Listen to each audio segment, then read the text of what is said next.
결혼 전엔 어머님 어머님 하며 내 손 꼭 잡고 웃던 애가 결혼하고 나니까 내 번호만 떠도 전화를 안 받습니다.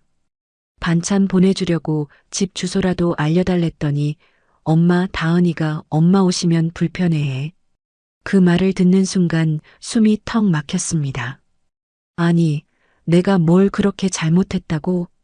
67세 윤말순 씨는 젊은 시절부터 자식 하나 믿고 살아온 여자였습니다. 아빠 없이 키우며 새벽마다 일했고 밥 굶어가며 아들 뒷바라지했고 등록금, 취업준비, 결혼식, 신혼집 전세까지 모든 돈을 혼자 감당했습니다. 그런데 며느리는 결혼 후 그녀를 사람 취급도 하지 않았습니다. 하지만 말순 씨는 몰랐습니다. 지금까지 참아온 돈과 세월, 그리고 정성이 하나의 거대한 폭발로 이어져 아들과 며느리의 인생을 송두리째 뒤집어 놓을 것을? 평생을 바친 헌신의 끝에서 그녀가 꺼내든 건 다름 아닌 3억 3,600만 원의 청구서였습니다. 며느리 정다은을 처음 만난 날 윤말순 씨는 가슴이 뭉클했습니다. 아들 진우가 여자친구를 데리고 온다며 미리 전화로 말했을 때부터 긴장이 됐지만 막상 문을 열고 들어선 다은의 첫인상은 정말 좋았습니다. 어머님, 안녕하세요. 진우 오빠한테 정말 많이 들었어요. 다은은 환하게 웃으며 두 손으로 꽃다발을 건넸습니다. 백화점에서 산 듯한 예쁜 포장지에 쌓인 장미 한 다발. 말순 씨는 그런 선물을 받아본 지가 언제였는지 기억도 나지 않았습니다. 아들을 홀로 키우느라 누군가에게 꽃을 받아본 적이 거의 없었으니까요. 아이고, 이렇게까지 안 해도 되는데. 아니에요. 처음 뵙는데 당연히 준비해야죠. 다은은 자연스럽게 신발을 벗고 집 안으로 들어섰습니다. 작은 투룸 빌라였지만 말순 씨가 정성껏 청소해둔 집이었습니다. 다은은 거실을 둘러보더니 말했습니다. 와, 집이 정말 깔끔하시네요. 어머님 손이 정말 야무지신 것 같아요. 그 말 한마디에 말순 씨의 마음은 녹아내렸습니다. 사실 요즘 젊은 친구들은 이런 작은 집을 보면 실망할 거라고 생각했는데 다은은 오히려 칭찬부터 했습니다. 식사 준비를 하는 동안에도 다은은 부엌까지 따라와서 도와주겠다고 했습니다. 어머님, 제가 뭐 도와드릴 거 없어요? 아니야, 괜찮아. 너는 진우랑 거실에서 쉬어. 아니에요, 저 가만히 있는 거 못 봐요. 진짜 도와드리고 싶어요. 말순 씨는 감동했습니다. 요즘 젊은 세대는 부엌일 같은 건 거들떠보지도 않는다고 들었는데 다은은 정말 적극적이었습니다. 결국 말순 씨는 다은에게 상추를 씻는 일을 맡겼습니다. 와, 어머님. 이 상추 정말 싱싱하네요. 어디서 사셨어요? 아, 그거. 아침에 시장에서 샀어. 마트보다 시장이 더 싸고 신선하거든. 맞아요. 저도 시장 가는 거 좋아해요. 물건도 좋고 정도 있고. 대화가 자연스럽게 이어졌습니다. 다은은 말순 씨가 하는 이야기에 고개를 끄덕이며 진지하게 들었고 적절한 맞장구도 쳤습니다. 말순 씨는 오랜만에 누군가와 이렇게 편하게 대화하는 기분이었습니다. 식사 시간이 되었습니다. 말순 씨가 정성껏 차린 밥상에는 된장찌개, 불고기, 김치, 나물 반찬들이 가득했습니다. 평소보다 훨씬 더 신경 써서 준비한 식사였습니다. 우와, 진짜 대박이다. 어머님, 이거 다 손수하신 거예요? 다은은 눈을 동그랗게 뜨며 감탄했습니다. 그럼 당연하지. 다 집에서 만든 거야. 진짜 대단하세요. 저는 요리 진짜 못하는데 어머님한테 배워야겠어요. 다은은 첫 숟가락을 뜨더니 과장되지 않은 표정으로 맛있다며 연신 칭찬했습니다. 말순 씨는 그 모습이 예뻐 보였습니다. 진심으로 맛있어 하는 것 같았고 억지로 하는 소리가 아니라는 걸 느낄 수 있었습니다. 식사 내내 다은은 말순 씨에게 이런저런 질문을 했습니다. 어머님은 평소에 뭐 하실 때 제일 좋으세요? 나, 글쎄, 요즘엔 그냥 TV 보고 가끔 동네 친구들이랑 수다 떨고 그러지. 저희 집 근처에 좋은 문화센터 있는데 거기 프로그램들 진짜 좋대요. 나중에 어머님이랑 같이 가볼까요? 말순 씨는 깜짝 놀랐습니다. 처음 만난 날부터 이렇게 미래를 함께 그리는 말을 하다니. 다은은 정말 진심으로 자신과 가까워지고 싶어 하는 것 같았습니다. 식사가 끝나고 설거지를 하려는데 다은이 벌떡 일어났습니다. 어머님, 제가 할게요. 아니야, 됐어. 손님인데. 아니에요. 저 이제 손님 아니잖아요. 어머님, 며느리 될 사람인데요. 며느리 될 사람. 그 말에 말순 씨의 가슴이 뭉클했습니다. 다은은 자연스럽게 부엌으로 가서 설거지를 시작했습니다. 말순 씨가 곁에서 거들자 다은은 웃으며 말했습니다. 어머님, 앞으로 자주 올게요. 그때마다 어머님한테 요리도 배우고 싶어요. 그래, 정말? 네, 저 요리 진짜 못하거든요. 근데 진우 오빠가 집밥을 워낙 좋아해서 어머님처럼 맛있게 하고 싶어요. 말순 씨는 눈시울이 뜨거워졌습니다. 며느리가 이렇게 예쁜 마음을 가진 아이라니. 아들이 정말 좋은 사람을 만났구나 싶었습니다. 그날 저녁 다은과 진우가 떠나고 나서 말순 씨는 혼자 거실에 앉아 있었습니다. 다은이 준 꽃다발을 화병에 꽂아두고 한참을 바라봤습니다. 오랜만에 느끼는 따뜻한 감정이었습니다. 혼자 아들을 키우며 외롭게 살아온 세월 동안 이런 기분은 거의 느껴본 적이 없었습니다. 그 후로도 다은은 정말 자주 연락했습니다. 일주일에 한두 번은 전화가 왔습니다. 어머님, 저예요. 요즘 날씨 추운데 괜찮으세요? 어머님, 오늘 진우 오빠랑 맛있는 거 먹었는데 다음엔 어머님도 모시고 가고 싶어요.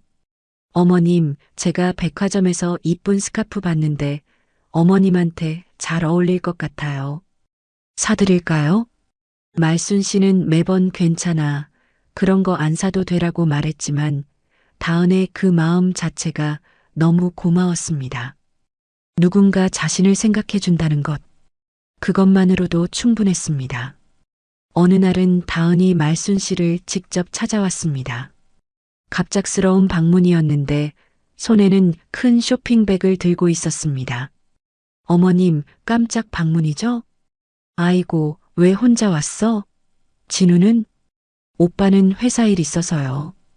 저 혼자 어머님 보고 싶어서 왔어요. 다은은 쇼핑백에서 고급스러운 포장의 홍삼 세트를 꺼냈습니다. 어머님, 이거요. 요즘 환절기라 건강 챙기셔야 해요. 아이고, 이런 비싼 거 안 사도 되는데. 아니에요. 어머님 건강이 제일 중요하죠. 말순 씨는 눈물이 날 것 같았습니다. 홍삼이 중요한 게 아니라 누군가 자신의 건강을 걱정해 준다는 사실이 감동적이었습니다. 아들 진우도 요즘은 바빠서 자주 연락도 못 하는데 며느리가 될 사람이 이렇게 챙겨주다니. 그날 두 사람은 오랫동안 이야기를 나눴습니다. 다은은 말순 씨의 젊은 시절 이야기에 진심으로 귀를 기울였습니다. 어머님, 진짜 대단하세요. 혼자서 진우 오빠 키우시느라 얼마나 힘드셨어요. 뭐, 그때는 그게 당연한 줄 알았지. 내 자식인데. 저는 그런 어머님이 정말 존경스러워요. 저도 나중에 어머님처럼 훌륭한 엄마가 되고 싶어요. 다은의 눈에는 진심이 가득했습니다. 말순 씨는 이 아이가 정말 진심으로 자신을 좋아하고 존경한다고 느꼈습니다. 시간이 흘러 본격적으로 결혼 준비가 시작되었습니다. 어느 날 진우가 심각한 표정으로 말순 씨를 찾아왔습니다. 엄마, 얘기 좀 해야 할 게 있어. 왜? 무슨 일이야? 진우는 한참을 망설이다가 입을 열었습니다.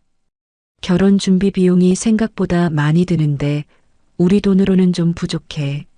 말순 씨는 예상했던 이야기였습니다. 사실 요즘 결혼 비용이 얼마나 드는지 익히 들어서 알고 있었습니다. 얼마나 부족한데? 예식장, 스드메, 신혼여행까지 합치면 한 8천만 원 정도 필요한데 우리가 모은 돈이 3천만 원밖에 안 돼. 그럼 5천만 원이 부족하다는 거네? 엄마 미안해. 근데 다은이 부모님은 전세금은 대주신다고 하셨는데 결혼 비용은 우리가 알아서 하라고 하셔서 말순 씨는 깊은 한숨을 쉬었습니다. 사실 그녀에게도 여유가 있는 건 아니었습니다. 평생 모아둔 돈이 전부였습니다. 하지만 아들의 결혼인데 어떻게 모른 척 할 수 있겠습니까? 얼마가 필요한지 정확히 계산해봐. 엄마가 도와줄게. 엄마 정말? 진우의 눈에 희망이 비쳤습니다. 말순 씨는 쓴웃음을 지었습니다. 그래, 내 결혼인데. 엄마가 안 도와주면 누가 도와주겠니? 며칠 후, 진우와 다은이 함께 찾아왔습니다. 다은은 조심스러운 표정이었습니다. 어머님, 저희가 정말 죄송해요. 이렇게 부담 드려서. 아니야, 괜찮아. 너희 결혼인데 당연한 거지. 다은은 말순 씨의 손을 꼭 잡았습니다. 어머님, 저희 정말 열심히 살게요. 나중에 꼭 이 은혜 갚을게요. 은혜는 무슨? 너희가 행복하게 잘 사는 게 엄마한테는 제일 큰 보답이야. 말순 씨는 진심이었습니다. 아들이 사랑하는 사람과 행복하게 사는 것. 그것이 자신이 원하는 전부였습니다. 결국 말순 씨는 자신의 전 재산에 가까운 돈을 꺼냈습니다. 정확히는 8,500만 원이었습니다. 평생 새벽 일을 하고 야간 청소를 하고 식당 아르바이트를 하면서 한 푼, 두 푼 모은 돈이었습니다. 노후를 위해 아껴두었던 돈이기도 했습니다. 하지만 아들의 결혼보다 중요한 게 뭐가 있겠습니까? 말순 씨는 기꺼이 그 돈을 내놓았습니다. 돈을 건네는 날 다은은 눈물을 글썽였습니다. 어머님 정말 감사해요. 저희가 평생 잊지 않을게요. 그래, 잘 써라. 너희가 행복하면 그걸로 됐어. 진우도 눈시울을 붉혔습니다. 엄마 사랑해. 정말 고마워. 말순 씨는 두 사람을 꼭 안아주었습니다. 이 순간만큼은 정말 행복했습니다. 자신의 희생이 아들의 행복으로 이어진다는 것. 그것만으로도 충분했습니다. 결혼 준비는 순조롭게 진행되었습니다. 예식장도 예약하고 스튜디오 촬영도 하고 드레스도 마쳤습니다. 그 과정에서 다은은 여전히 말순 씨에게 다정했습니다. 어머님, 이번 주말에 드레스 피팅하는데 같이 가실래요? 내가 가도 돼? 당연하죠. 어머님 의견도 들어야죠. 드레스 피팅 날 말순 씨는 생전 처음 그런 고급스러운 드레스샵에 가봤습니다. 다은이 드레스를 입고 나오는 모습을 보며 말순 씨는 또 눈물이 났습니다. 정말 예쁘다. 우리 며느리 정말 예뻐. 어머님 괜찮아요? 이 드레스 괜찮죠? 응, 너한테 딱이야. 그날 샵을 나서며 다은이 말했습니다. 어머님, 저 정말 행복해요. 진우 오빠도 만나고 어머님 같은 분을 시어머니로 모시게 돼서요. 그 말에 말순 씨는 가슴이 벅찼습니다. 자신이 이렇게 좋은 며느리를 만나다니. 이 아이는 정말 천사 같았습니다. 결혼식 날이 다가왔습니다. 결혼식 전날 밤 다은이 혼자 말순 씨를 찾아왔습니다. 어머님, 내일 잘 부탁드려요.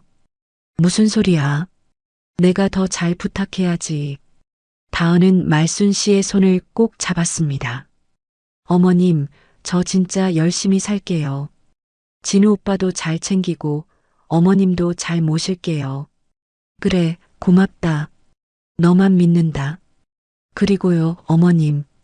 저 요리도 배웠어요. 결혼하면 매주 집에도 올게요. 어머님 반찬도 해드리고요. 말순 씨는 감사해서 눈물이 날 정도였습니다. 이렇게 착한 며느리를 어디서 찾겠습니까? 아들이 정말 복이 많은 아이구나 싶었습니다. 너 같은 며느리 만나서 우리 진우가 진짜 복 받은 거야. 무슨 말씀이세요? 제가 더 복 받은 거죠. 두 사람은 한참 동안 손을 잡고 앉아 있었습니다. 말순 씨는 내일 있을 결혼식이 기대되었습니다. 아들이 행복하게 사는 모습을 보는 것, 그것이 자신의 유일한 소원이었습니다. 결혼식 당일, 말순 씨는 새벽부터 일어나 준비를 했습니다. 오래된 옷장에서 가장 좋은 옷을 꺼내 입었습니다. 머리도 미용실에 가서 정성껏 손질했습니다. 오늘만큼은 아들 앞에서 초라하게 보이고 싶지 않았습니다. 예식장에 도착하자 이미 많은 하객들이 와 있었습니다. 다은의 부모님도 보였습니다. 그들은 말순 씨를 보자 반갑게 인사했습니다. 사돈어른, 오늘 고생 많으셨어요. 아니에요, 저야말로요. 다은의 어머니가 말순 씨의 손을 잡으며 말했습니다. 우리 다은이가 시댁 식구들한테 잘 받아주셔서 정말 감사해요. 사돈어른 정말 좋으신 분이라고 다은이가 맨날 말하더라고요.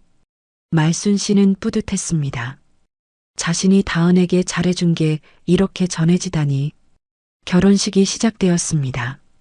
진우가 입장하고 이어서 다은이 아버지와 함께 버질로드를 걸어왔습니다. 순백의 드레스를 입은 다은은 정말 아름다웠습니다. 말순 씨는 그 모습을 보며 눈물을 흘렸습니다. 아, 우리 진우가 정말 좋은 사람 만났구나. 식이 진행되는 동안 말순 씨는 계속 눈물을 닦았습니다. 행복한 눈물이었습니다. 혼자 고생하며 키운 아들이 이렇게 훌륭하게 자라 좋은 사람과 결혼하는 모습을 보니 그동안의 고생이 다 보상받는 기분이었습니다. 피로연이 끝나고 하객들이 돌아간 후 말순 씨는 신랑 신부와 잠깐 시간을 가졌습니다. 엄마, 오늘 고마워. 진우가 말순 씨를 꼭 안았습니다. 무슨 소리야? 엄마가 더 고맙지. 너 결혼해서 행복하게 살아라. 다은도 다가와 말순 씨를 안았습니다. 어머님 사랑해요. 앞으로 정말 잘할게요. 그래, 나도 너를 믿는다. 그 순간 말순 씨는 정말 행복했습니다. 자신의 인생에서 가장 행복한 순간이 아닐까 싶었습니다.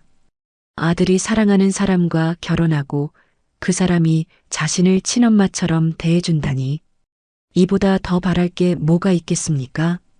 신혼여행을 떠나는 두 사람을 배웅하며 말순 씨는 생각했습니다. 이제 진우도 다 컸구나. 이제 내 할 일은 다 한 거야. 그리고 그녀는 혼자 집으로 돌아왔습니다. 텅 빈 집. 하지만 외롭지 않았습니다. 아들이 행복하다는 걸 아니까요. 그것만으로도 충분했습니다. 말순 씨는 그날 밤 침대에 누워 생각했습니다. 앞으로는 좀 편하게 살 수 있겠지. 다은이도 착하니까 가끔 와서 얼굴도 보여주고. 그렇게만 되면 난 행복해. 그녀는 그렇게 믿었습니다. 결혼 전 다은의 그 다정한 모습, 그 약속들이 영원히 계속될 거라고. 하지만 말순 씨는 몰랐습니다. 이것이 다은의 진짜 모습이 아니라는 것을. 결혼 반지가 손가락에 끼워지는 순간 모든 것이 180도 바뀔 거라는 것을. 그녀가 평생 모은 돈 8,500만 원. 그것은 시작에 불과했습니다. 앞으로 그녀가 쏟아부을 돈은 훨씬 더 많았고 받을 상처는 상상을 초월할 것이었습니다. 하지만 그날 밤 말순 씨는 그 어떤 것도 몰랐습니다. 그저 아들의 행복을 꿈꾸며 평화롭게 잠들었습니다. 폭풍 전의 고요함처럼. 신혼여행에서 돌아온 첫 주말, 말순 씨는 설레는 마음으로 전화를 걸었습니다.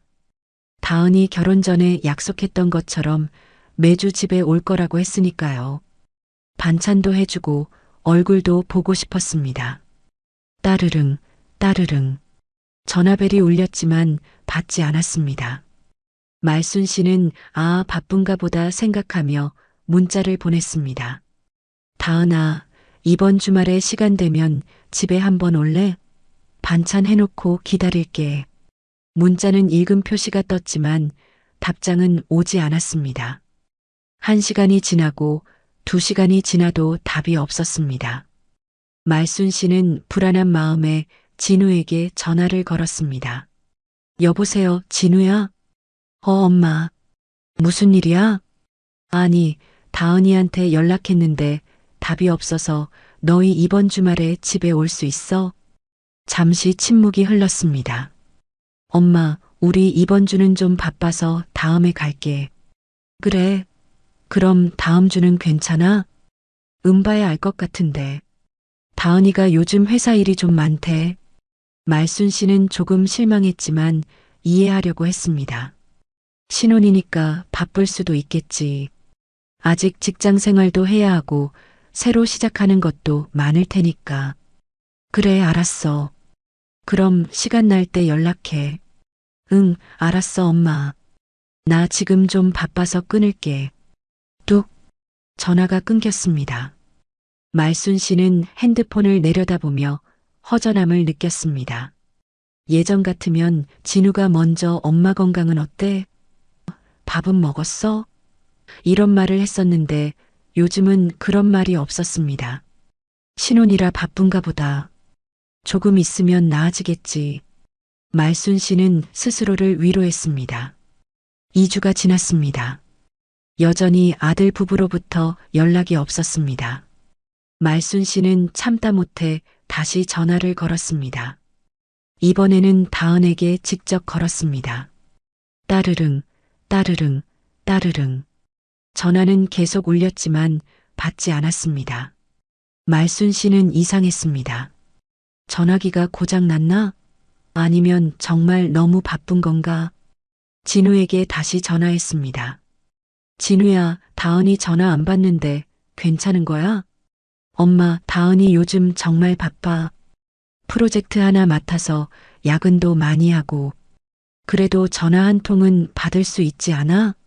엄마, 회사에서는 전화 받기 힘들어. 나중에 내가 전해줄게. 그래, 알았어. 말순 씨는 전화를 끊고 한숨을 쉬었습니다.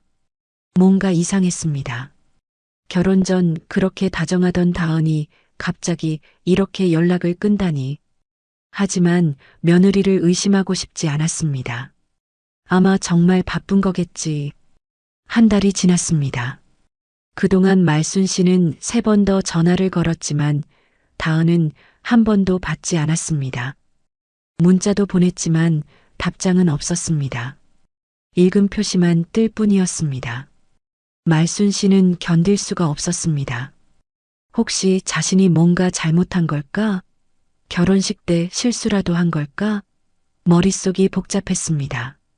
어느 날 저녁 말순 씨는 용기를 내서 아들 부부의 집으로 직접 찾아가기로 했습니다.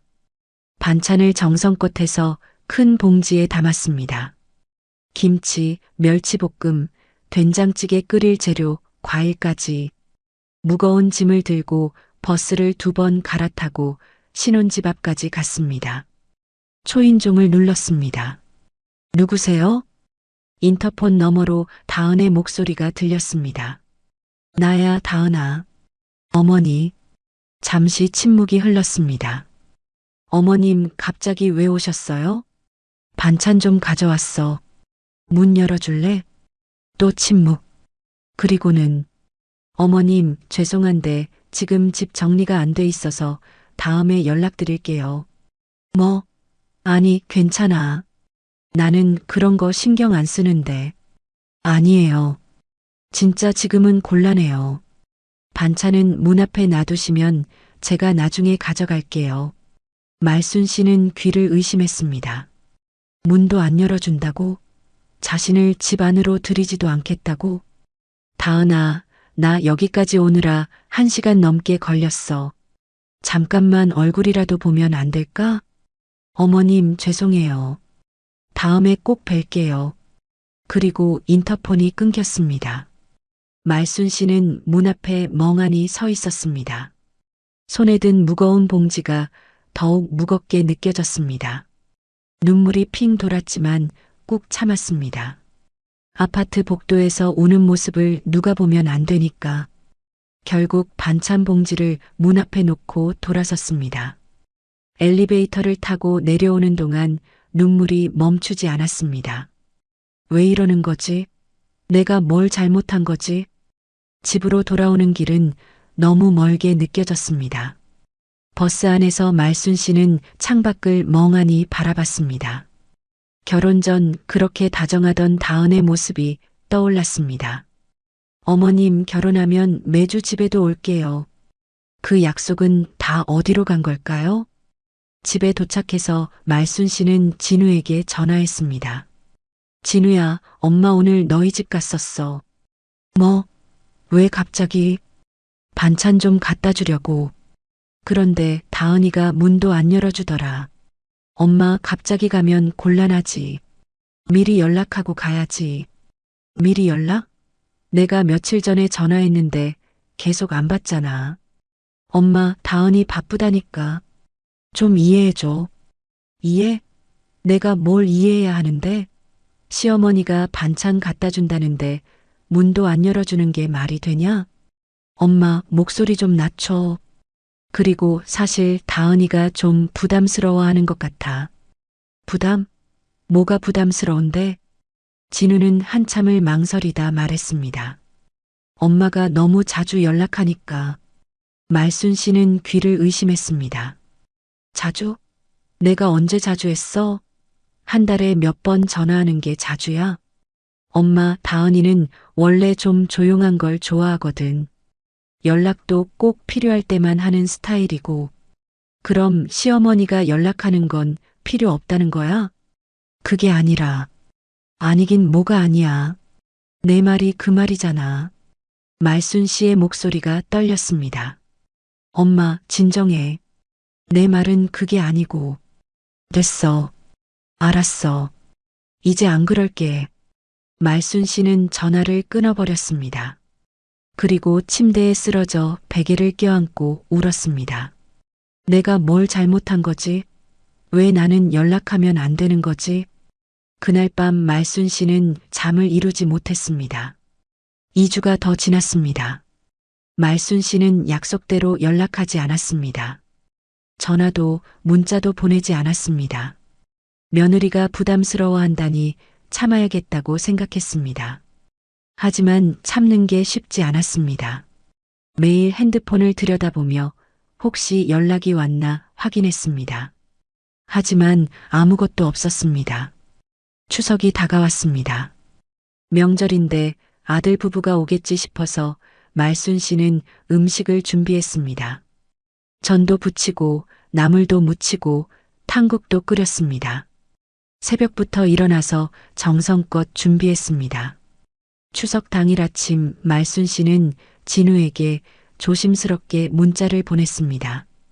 진우야, 오늘 집에 올 거지? 음식 다 준비해놨어. 1시간 후 답장이 왔습니다. 엄마, 미안. 우리 올해는 처가에서 명절 보내기로 했어. 말순 씨는 핸드폰을 떨어뜨릴 뻔했습니다. 처가? 연락도 없이? 그래도 저녁에라도 잠깐 들를 수 있지 않아? 엄마, 처가에서 바로 여행 가기로 했어. 다음에 뵐게. 다음에, 또 다음에. 말순 씨는 부엌에 가득한 음식을 바라봤습니다. 새벽부터 준비한 전, 정성껏 무친 나물들, 정갈하게 차린 상. 이 모든 게 무슨 소용이란 말입니까? 명절 내내 말순 씨는 혼자였습니다. TV에서는 온 가족이 모여 웃는 광고가 나왔습니다. 말순 씨는 TV를 껐습니다. 보고 싶지 않았습니다. 명절이 지나고 일주일 후 말순 씨는 더 이상 참을 수가 없어서 다시 진우에게 전화했습니다. 진우야, 추석 때 왜 연락도 없이 처가만 갔어? 엄마, 그게 다은이 부모님이 꼭 오래 있었으면 하셔서.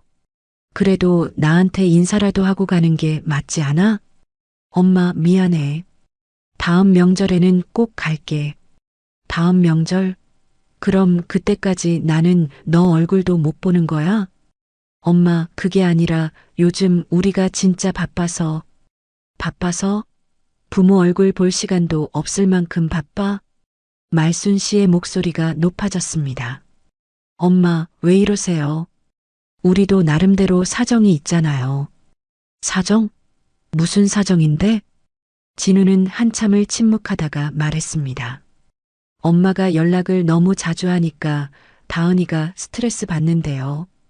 그 말을 듣는 순간 말순 씨는 숨이 막혔습니다. 스트레스? 내가 너희한테 뭘 그렇게 귀찮게 했냐? 엄마, 그게 아니라 다은이는 원래 그런 성격이에요. 연락 자주 하는 거 별로 안 좋아해요. 그럼 나는 어떡하라고? 아들 얼굴 보고 싶어도 참으라고? 엄마도 이제 좀 선을 지켜야죠. 선을 지켜야 한다. 그 말이 말순 씨의 가슴을 찔렀습니다. 선? 부모 자식 사이에 무슨 선이야? 엄마, 우리도 이제 독립된 가정이잖아요. 좀 이해해 주세요. 이해? 내가 뭘 이해해야 하는데? 평생 너 키우느라 고생한 엄마가 연락 몇 번 하는 게 그렇게 큰 잘못이야? 엄마, 지금 그런 식으로 말씀하시면 더 대화가 안 돼요. 됐어. 알았어.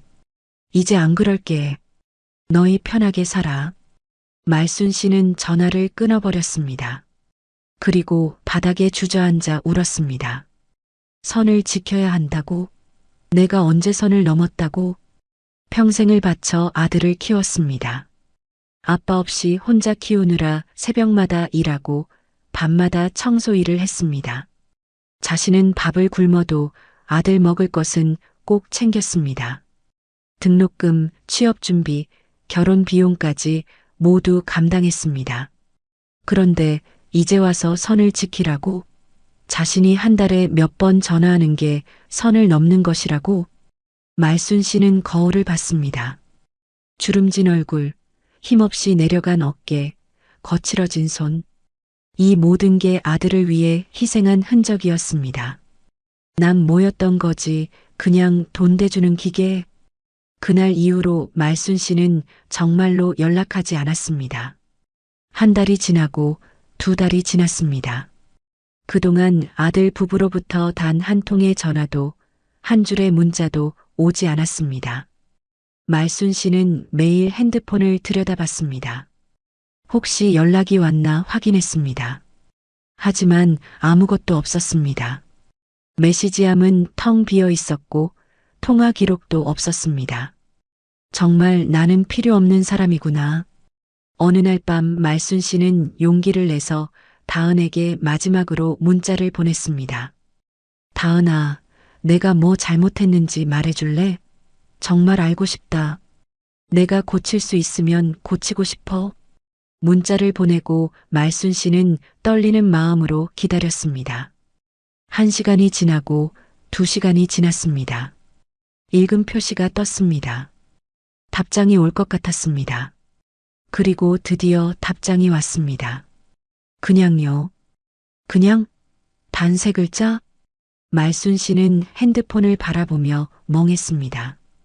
20년 동안 쏟아부은 헌신의 끝이 그냥이라니. 그냥이 무슨 뜻이야? 제발 말해줘.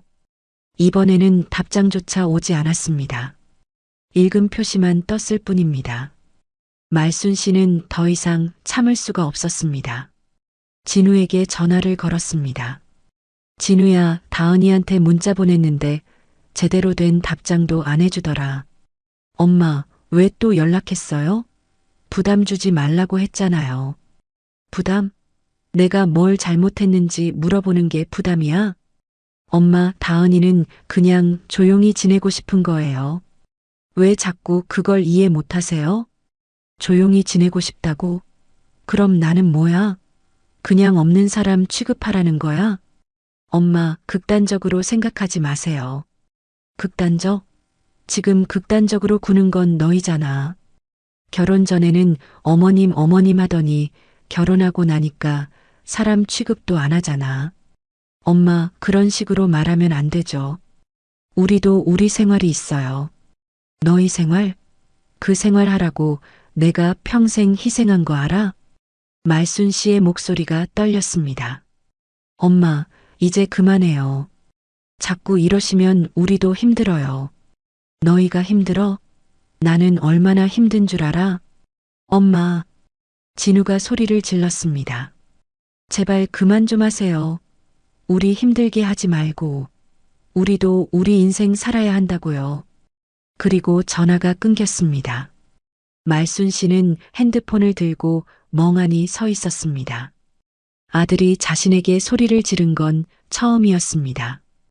그리고 그 말, 우리 힘들게 하지 말고 자신이 아들을 힘들게 하는 존재였단 말인가요? 말순 씨는 그날 밤 잠을 이루지 못했습니다. 천장을 바라보며 계속 생각했습니다. 내가 뭘 잘못한 거지? 정말 뭘 잘못한 거지?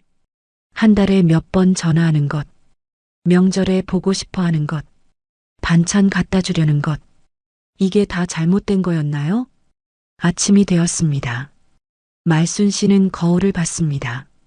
하룻밤 사이에 더 늙어 보이는 자신의 얼굴, 눈가의 주름, 희끗희끗한 머리카락, 그리고 문득 깨달았습니다. 나는 이제 필요 없는 사람이구나. 돈 다 썼으니까. 결혼 자금 8,500만 원. 그 돈을 다 쓰고 나니 이제 자신은 불편한 존재가 되어버린 겁니다. 말순 씨는 서랍을 열었습니다. 그곳에는 오래된 노트 한 권이 있었습니다. 그 노트에는 아들에게 들어간 모든 비용이 한치의 오차도 없이 적혀 있었습니다. 대학 등록금 3,800만 원, 취업 준비 비용 1,200만 원, 결혼 자금 8,500만 원, 신혼집 전세 지원 1억 2천만 원, 차량 구입비 2,700만 원, 생활비 지원 10년치 6,400만 원, 총 3억 3,600만 원. 말순 씨는 그 숫자들을 천천히 훑어봤습니다. 이 모든 돈이 새벽 일터로 향하던 자신의 발걸음, 밤늦게까지 청소하던 자신의 손, 굶주림을 참던 자신의 배에서 나온 것이었습니다. 그리고 이제 그 대가는 불편한 존재 취급이었습니다. 말순 씨는 노트를 꼭 쥐었습니다. 그리고 중얼거렸습니다. 그래, 이제 정리할 때가 됐어. 더 이상 참을 수 없어. 그날 말순 씨 마음속에서 어떤 스위치가 딱 하고 꺼졌습니다. 모든 정이 떨어지고 남은 것은 냉정한 이성뿐이었습니다. 평생 쌓아온 모성의 헌신, 희생의 감정들이 한순간에 얼음처럼 얼어붙었습니다. 이제는 받아낼 때였습니다. 3억 3,600만 원. 한 푼도 빠짐없이. 그날 이후로 말순 씨는 더 이상 먼저 연락하지 않기로 했습니다. 하지만 마음은 그렇게 단순하지 않았습니다. 매일 아침 일어나면 제일 먼저 핸드폰을 확인했습니다. 혹시 진우나 다은에게서 연락이 왔을까? 하지만 매번 텅 빈 화면만 보일 뿐이었습니다. 한 달이 지났습니다. 2달이 지났습니다. 여전히 아무 연락이 없었습니다. 말순 씨는 점점 더 무너져 갔습니다. 밤마다 잠을 설쳤고 입맛도 없어져서 끼니를 거르는 날이 많았습니다. 거울을 볼 때마다 초췌해진 자신의 모습에 놀랐습니다. 동네 친구 경숙이가 말순 씨의 변화를 눈치챘습니다. 말순아, 요즘 안색이 왜 그래? 많이 아픈 거 아니야? 아니야, 괜찮아. 무슨 소리야? 한 달 사이에 살이 얼마나 빠졌는데. 무슨 일 있어? 말순 씨는 한참을 망설이다가 그동안의 일을 털어놨습니다. 결혼 전 다정하던 며느리가 결혼 후 완전히 달라진 것, 연락도 받지 않고 만나주지도 않는 것, 아들마저 자신을 불편한 존재로 여기는 것. 경숙이는 듣고 있다가 한숨을 쉬었습니다. 에휴, 요즘 젊은 것들이 다 그래. 결혼 전에는 꿀 떨어지는 소리 하다가 결혼하고 나면 돌변하지. 나는 정말 이해가 안 돼. 내가 뭘 그렇게 잘못했길래. 말순아, 너 잘못한 거 없어. 그냥 그 애들이 인간성이 없는 거야. 경숙이의 위로는 고마웠지만 마음의 상처가 치유되지는 않았습니다. 겨울이 다가왔습니다. 말순 씨의 생일이 있는 달이었습니다. 평소 같으면 진우가 미리 연락해서 엄마 생일 때 뭐 먹고 싶어? 라고 물어봤을 텐데 올해는 아무 말이 없었습니다. 생일 전날 밤 말순 씨는 혹시나 하는 마음에 진우에게 문자를 보냈습니다. 진우야, 내일 엄마 생일이야. 혹시 시간 되면 저녁 같이 먹을 수 있을까? 문자를 보내고 나서 후회가 밀려왔습니다. 또 부담 준다고 하겠지. 하지만 이미 보낸 문자는 되돌릴 수 없었습니다. 읽음 표시가 떴습니다. 하지만 답장은 오지 않았습니다. 1시간이 지나고 2시간이 지나도 답이 없었습니다. 생일 당일 아침에 일어나서 핸드폰을 확인했습니다. 여전히 답장이 없었습니다. 말순 씨는 쓸쓸한 마음으로 하루를 시작했습니다. 점심때가 되어서야 진우에게서 문자가 왔습니다. 엄마 생일 축하해. 오늘은 회사 회식이 있어서 못 갈 것 같아. 다음에 밥 사줄게. 회사 회식. 다음에. 말순 씨는 핸드폰을 꽉 쥐었습니다. 엄마 생일보다 회사 회식이 더 중요한 거군요. 아니, 어쩌면 회식은 핑계이고 그냥 오기 싫은 건지도 모릅니다. 그래, 알았어. 너 바쁠 텐데 괜찮아. 답장을 보내고 말순 씨는 핸드폰을 던져버리고 싶었습니다. 하지만 꾹 참았습니다. 저녁이 되었습니다. 혼자 집에 앉아 있는데 너무 적막했습니다. TV를 켜봤지만 아무것도 눈에 들어오지 않았습니다. 결국 TV를 끄고 어둠 속에 앉아 있었습니다. 현관문이 열리는 소리가 났습니다. 말순 씨는 깜짝 놀라 일어났습니다. 혹시 진우가 온 건가? 하지만 아무도 없었습니다. 그냥 바람에 삐걱거리는 소리였습니다. 말순 씨는 다시 소파에 앉았습니다. 그리고 눈물이 흘러내렸습니다. 나는 정말 외로운 사람이구나. 그날 밤 말순 씨는 혼자 미역국을 끓여 먹었습니다. 생일 미역국. 어렸을 때는 엄마가 끓여주셨고 결혼해서는 남편이 끓여줬고 남편이 떠난 후에는 아들이 끓여줬습니다. 그런데 이제는 혼자 끓여 먹어야 했습니다. 며칠 후 말순 씨는 병원에 갔습니다. 요즘 몸 상태가 좋지 않아서였습니다. 자꾸 어지럽고 가슴이 답답했습니다. 의사는 검사 결과를 보더니 말했습니다. 스트레스성 증상이네요. 요즘 무슨 걱정거리라도 있으세요?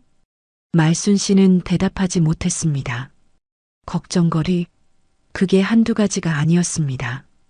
혈압도 높고 불면증도 심한 것 같은데 정신적으로 많이 힘드신 것 같습니다.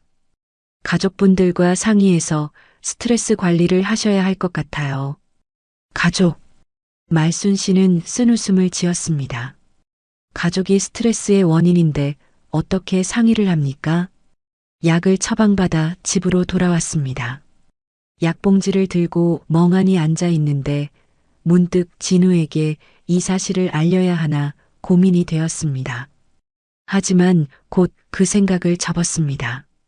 어차피 걱정도 안 할 텐데 뭐하러. 일주일 후 새벽 2시쯤이었습니다. 말순 씨는 또 잠을 이루지 못하고 뒤척이고 있었습니다. 문득 진우에게 전화를 걸고 싶었습니다.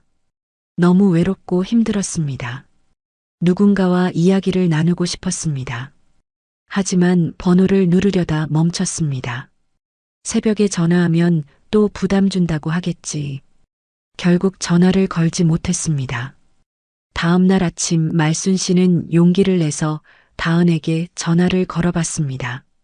그동안 연락하지 않았으니 이제는 괜찮지 않을까 하는 기대를 가지고 따르릉, 따르릉, 따르릉.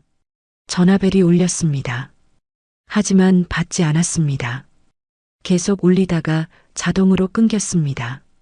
말순 씨는 다시 걸었습니다. 이번에도 받지 않았습니다.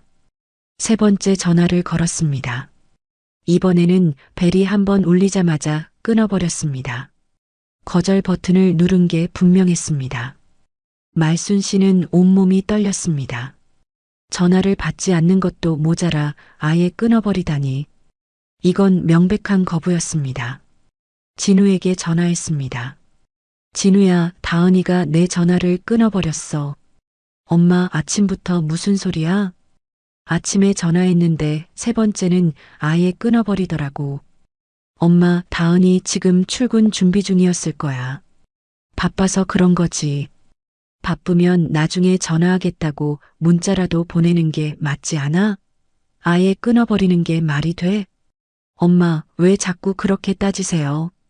다은이도 할 일이 있잖아요. 나도 할 말이 있어서 전화한 건데. 무슨 일인데? 말순 씨는 할 말을 잃었습니다. 사실 특별한 용건이 있었던 건 아니었습니다. 그냥 며느리 목소리가 듣고 싶었고, 안부를 묻고 싶었고, 잘 지내는지 궁금했던 것 뿐입니다. 그냥 안부 묻고 싶었어. 안부요?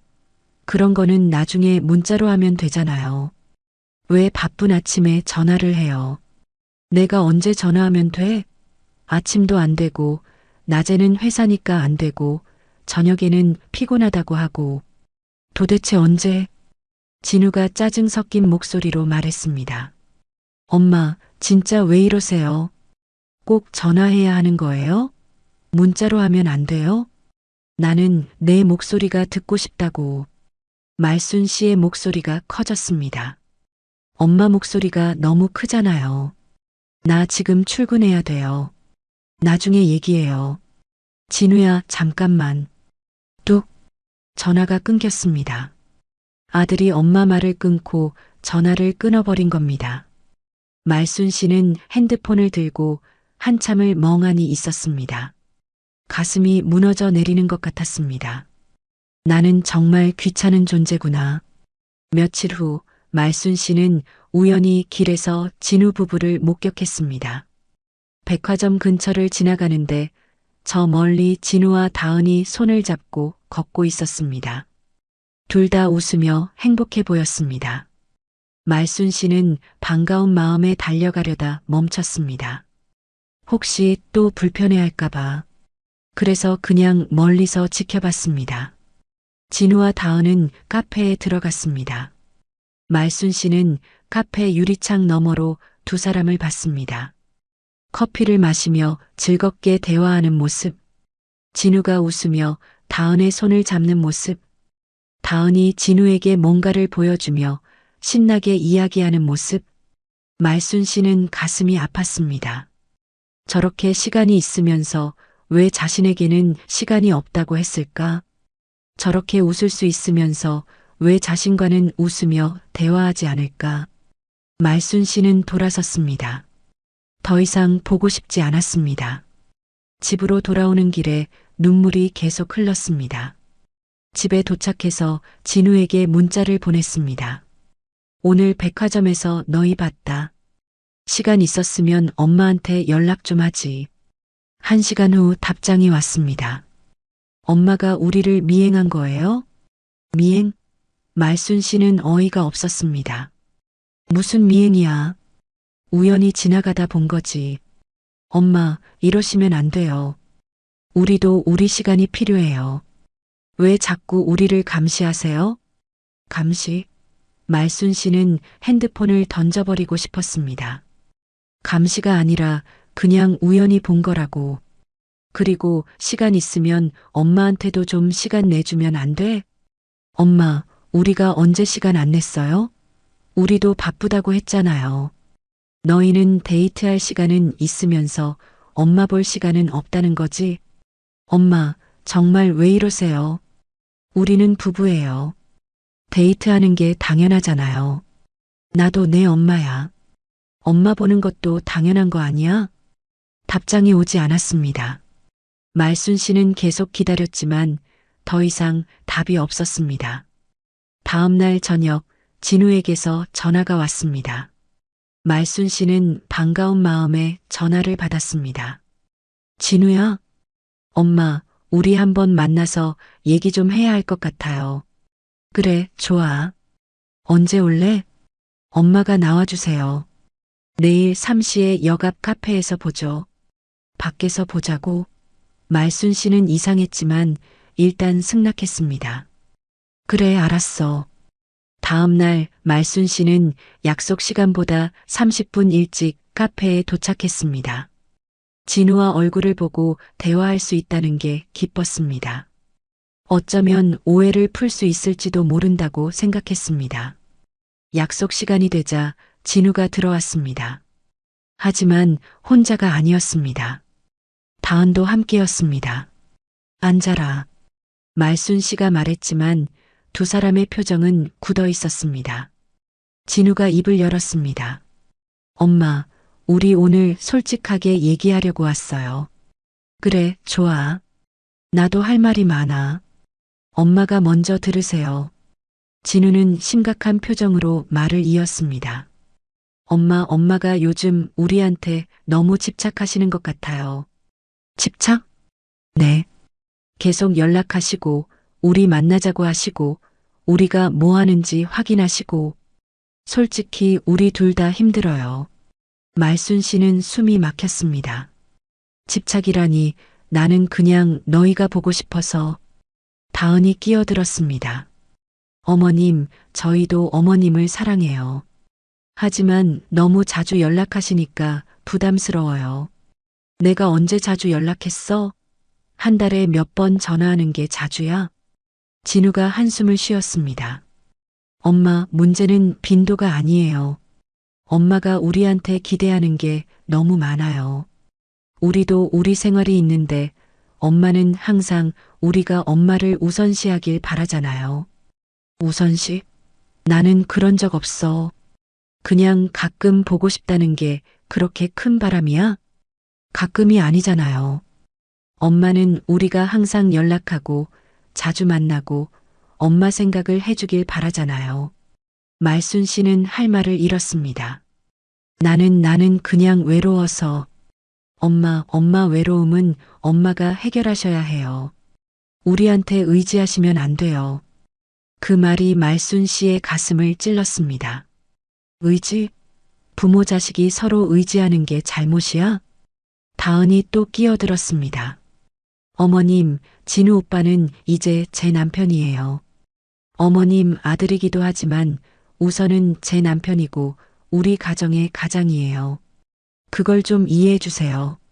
말순 씨는 다은을 빤히 쳐다봤습니다. 내가 언제 그걸 모른다고 했어? 나도 알아.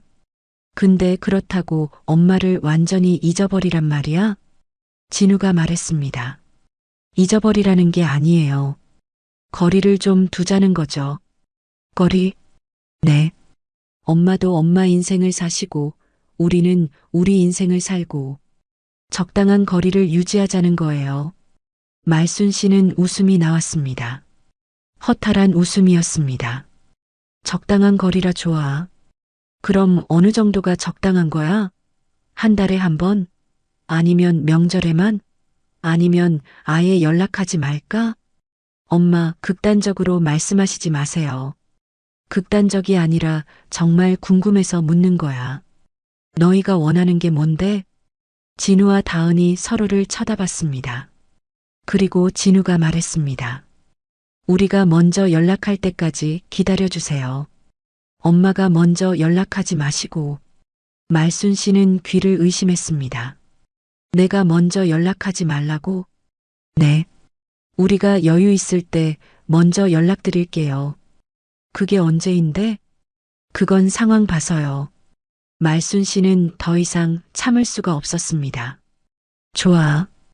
그럼 내가 죽을 때까지 기다리면 되겠네. 엄마, 왜 그런 말씀을 하세요? 사실이잖아. 너희가 먼저 연락한 게 언제야? 내가 먼저 안 하면 아예 연락이 없잖아. 목소리가 커졌습니다. 주변 사람들이 쳐다봤습니다. 진우가 당황하며 말했습니다. 엄마, 목소리 좀 낮추세요. 사람들이 다 쳐다봐요. 쳐다보면 어때? 나는 지금 내 심정을 말하는 거야. 엄마, 이러시면 안 돼요. 뭐가 안 돼? 평생 널 키우느라 내가 얼마나 고생했는데. 아빠 없이 혼자 키우느라 내가 얼마나 힘들었는데. 그런 엄마가 가끔 연락하는 게 그렇게 부담스러워? 다은이 차갑게 말했습니다. 어머님, 그건 어머님이 선택하신 거잖아요. 진우 오빠를 낳으신 것도 키우신 것도 어머님 선택이고요. 말순 씨는 다은을 빤히 쳐다봤습니다. 뭐라고? 저는 사실대로 말씀드리는 거예요. 부모가 자식을 키우는 건 당연한 거잖아요. 그걸 가지고 평생 은혜를 갚으라는 건 좀.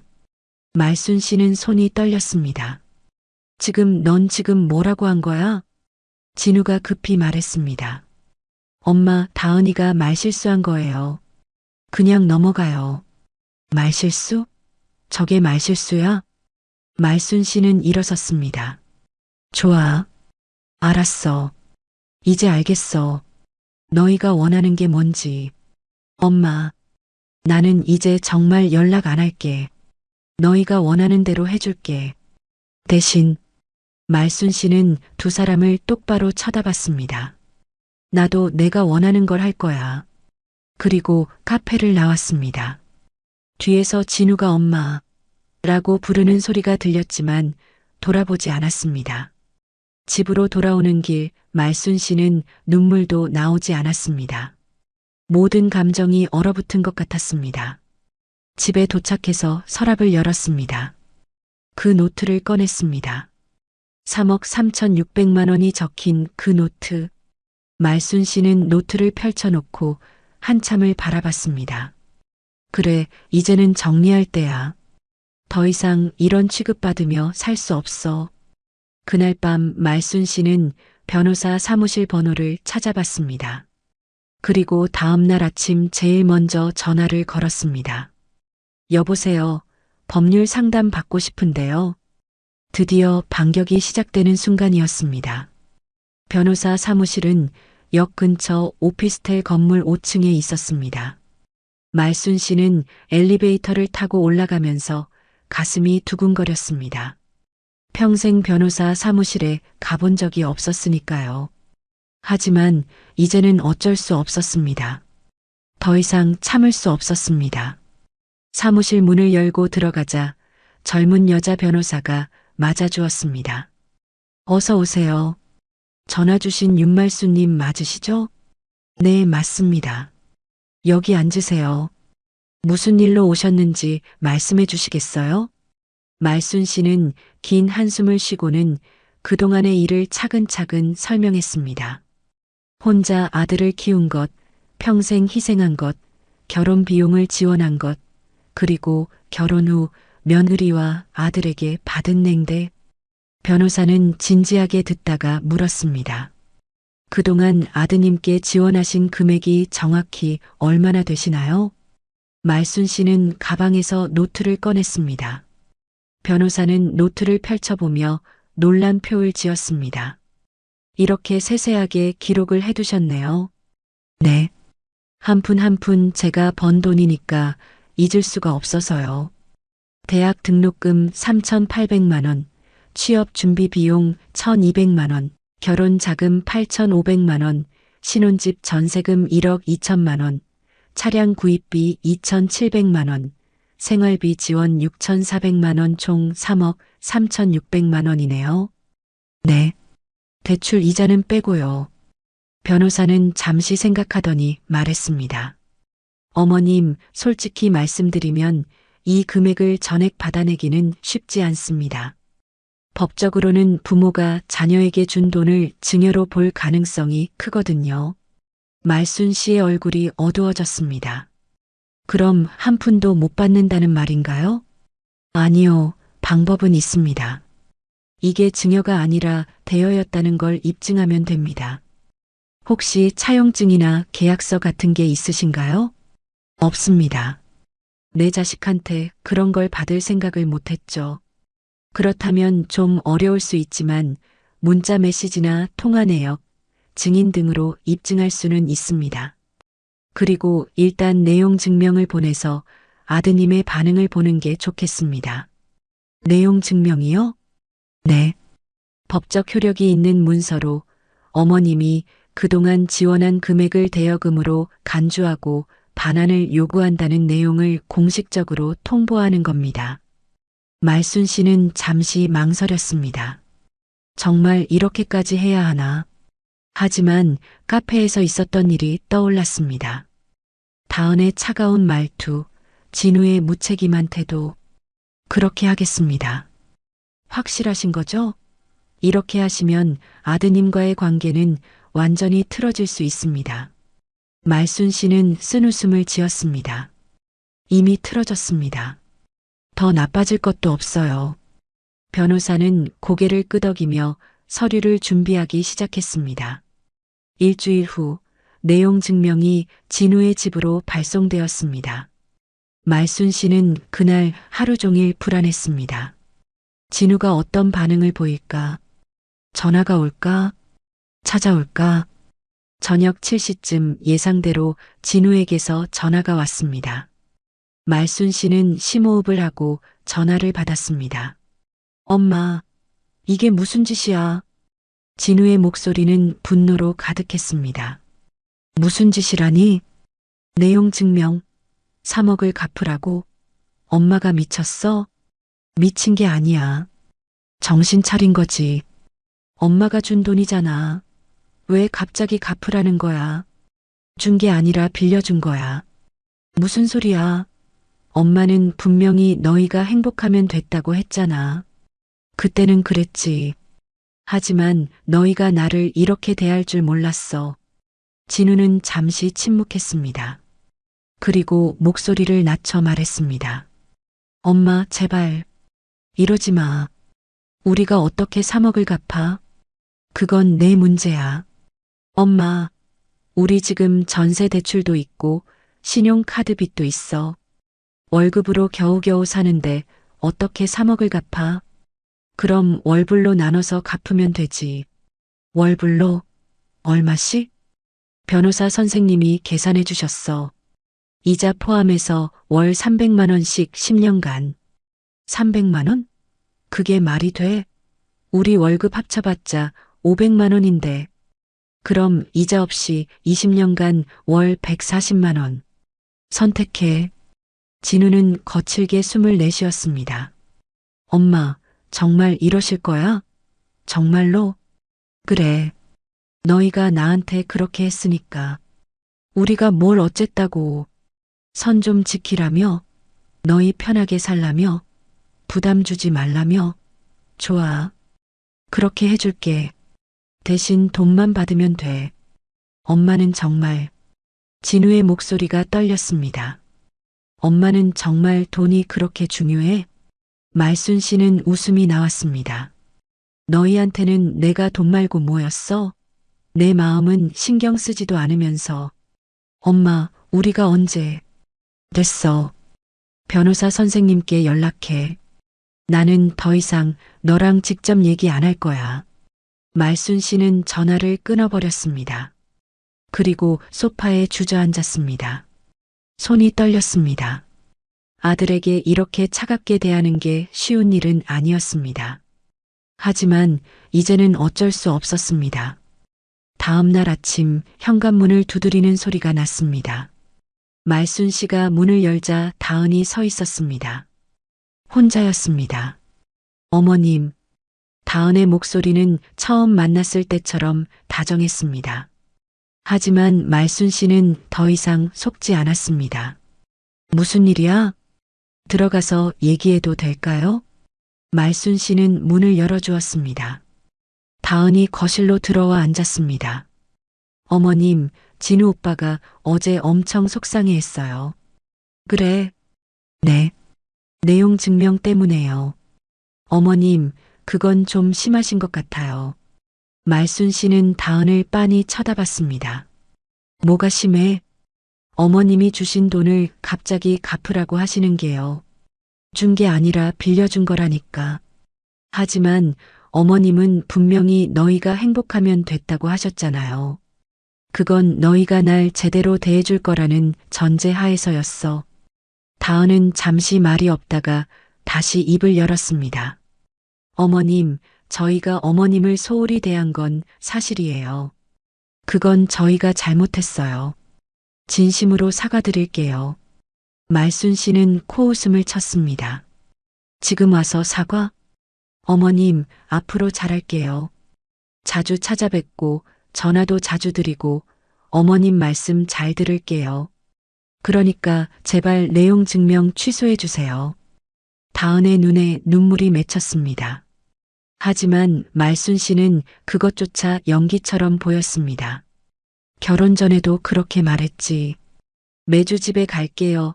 요리도 배울게요. 어머님 잘 모실게요. 근데 결혼하고 나서는 다은이 고개를 숙였습니다. 죄송해요. 제가 약속을 못 지킨 건 사실이에요. 하지만 다시 기회를 주시면 정말 잘할게요. 기회? 이미 기회는 충분히 줬어. 어머님, 됐어. 이제 그만 가봐. 나는 변호사 선생님 말씀만 들을 거야. 다은의 얼굴이 굳어졌습니다. 그리고 톤이 바뀌었습니다. 어머님, 이러시면 진우 오빠 인생 망가져요. 그래도 괜찮으세요?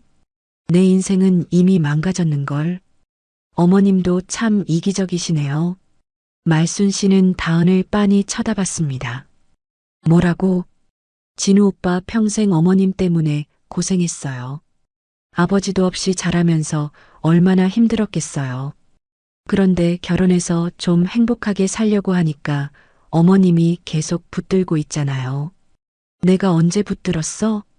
매일 전화하고 만나자고 하고 우리 사생활 간섭하고 그게 다 붙드는 거예요. 말순 씨는 웃음이 나왔습니다. 너 지금 본색 드러내는 거지? 본색이 아니라 사실을 말하는 거예요. 어머님이 진우 오빠를 키운 건 어머님 선택이에요. 그걸 가지고 평생 은혜 갚으라는 건 좀 아니지 않아요? 카페에서 했던 말과 똑같았습니다. 말순 씨는 일어났습니다. 나가. 어머님, 나가라고. 내 집에서. 다은도 일어났습니다. 그리고 마지막으로 한마디 했습니다. 어머님, 후회하실 거예요. 진짜 아들 잃고 싶으세요? 이미 잃었어. 내가 빼앗아 갔으니까. 다은은 더 이상 말하지 않고 나갔습니다. 문이 닫히자 말순 씨는 그 자리에 주저앉았습니다. 온몸이 떨렸습니다. 분노 때문인지 슬픔 때문인지 알 수 없었습니다.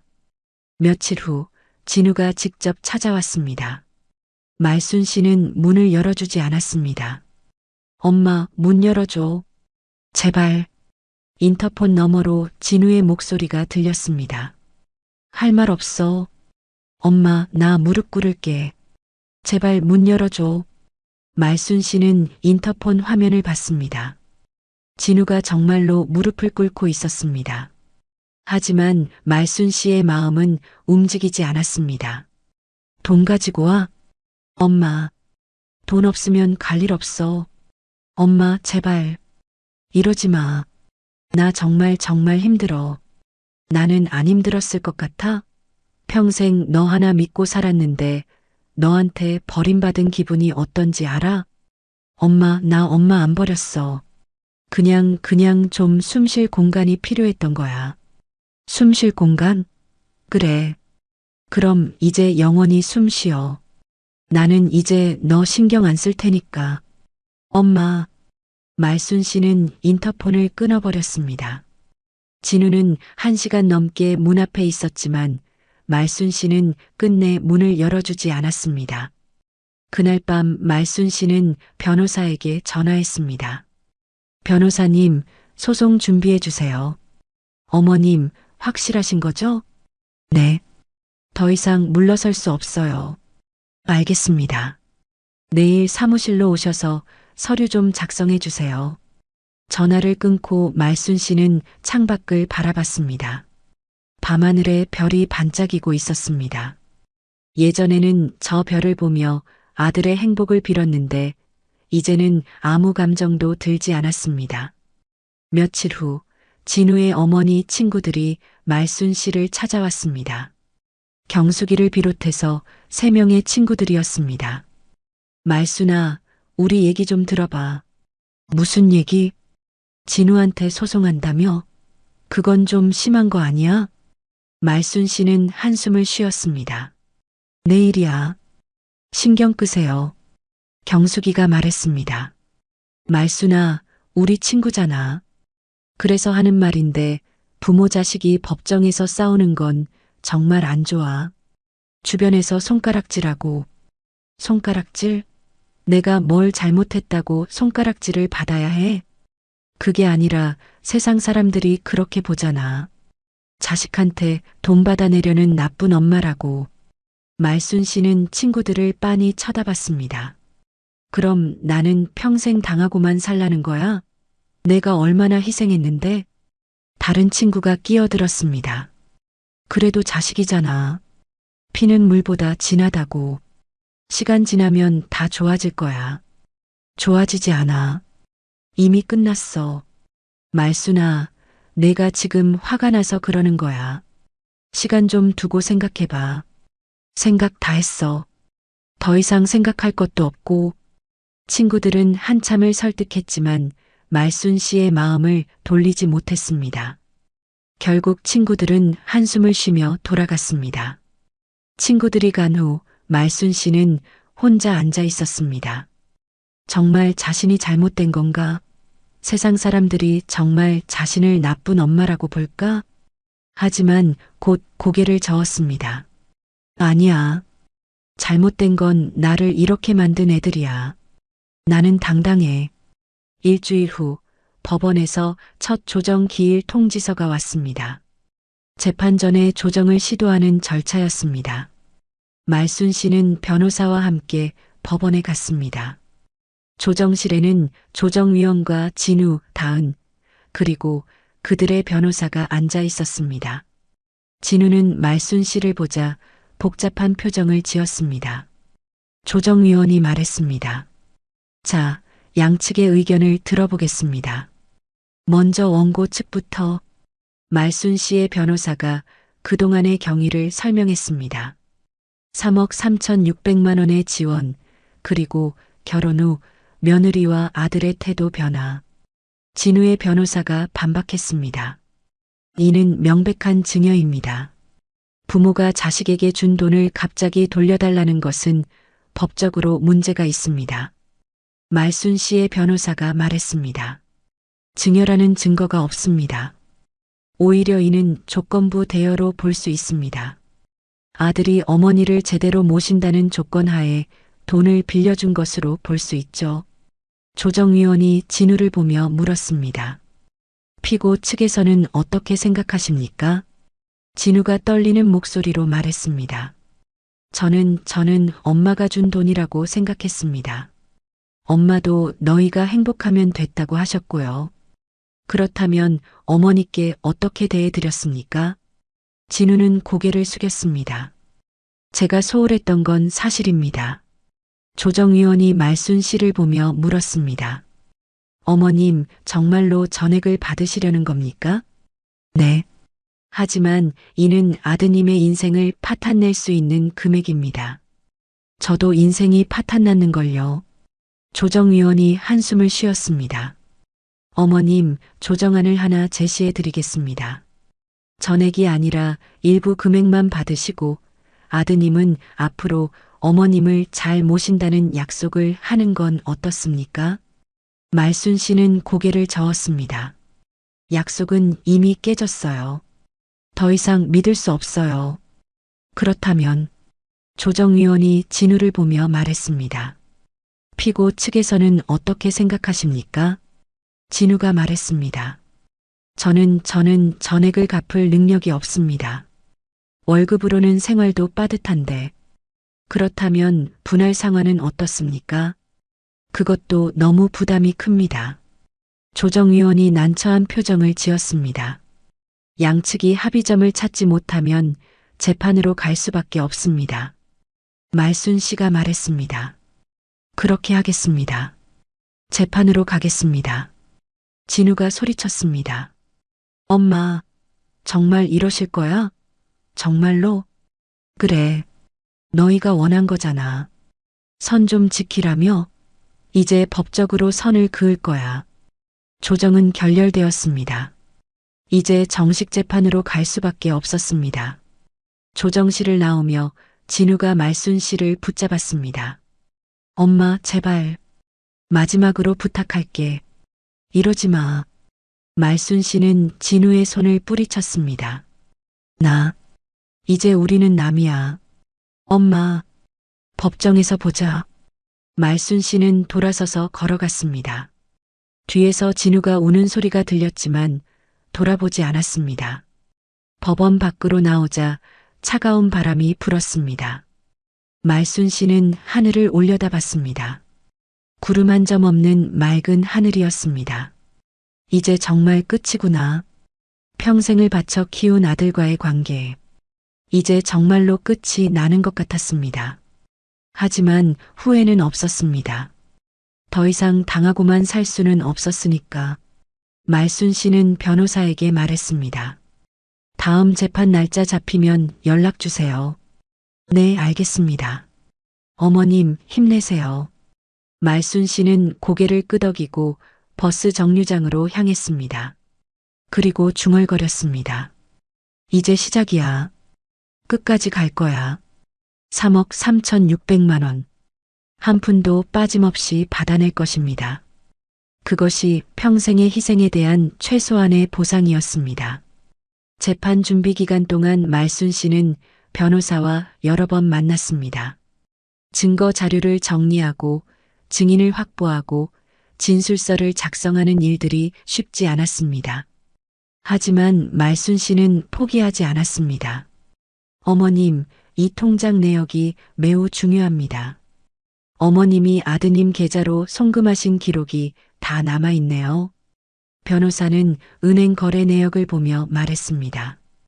다 기억하고 있어요. 한 푼 한 푼 보낼 때마다 얼마나 조심스러웠는지. 그리고 이 문자 메시지들도 중요합니다. 엄마, 돈 좀 보내줄 수 있어? 등록금 부족해. 결혼 준비 자금 필요해. 이런 메시지들이 대여의 성격을 입증하는데 도움이 될 겁니다. 말순 씨는 오래된 핸드폰에 저장된 문자들을 하나하나 확인했습니다. 삭제하지 않고 모두 보관해 둔 것이 다행이었습니다. 이 메시지는 진우가 대학교 2학년 때 보낸 거예요.